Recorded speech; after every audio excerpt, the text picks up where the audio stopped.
दोस्तों बात करेंगे जेमी नेशन।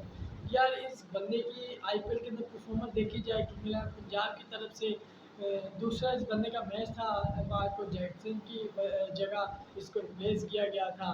ठीक है, तो इसको 48 रन लगे हैं, एक विकेट हासिल की है 4 ओवर में। 48 रन बहुत होते हैं। 48 भाई, आप क्या मैं क्या क्या कहूँ आपको। परफॉर्मेंस बंदे की जीरो। पहले मैच में तो हद हद बहुत ही अच्छी थी, लेकिन दूसरे मैच में परफॉर्मेंस इसको ऐसा फेंटा मारा है जैसे ये कोई बॉलर ना हो।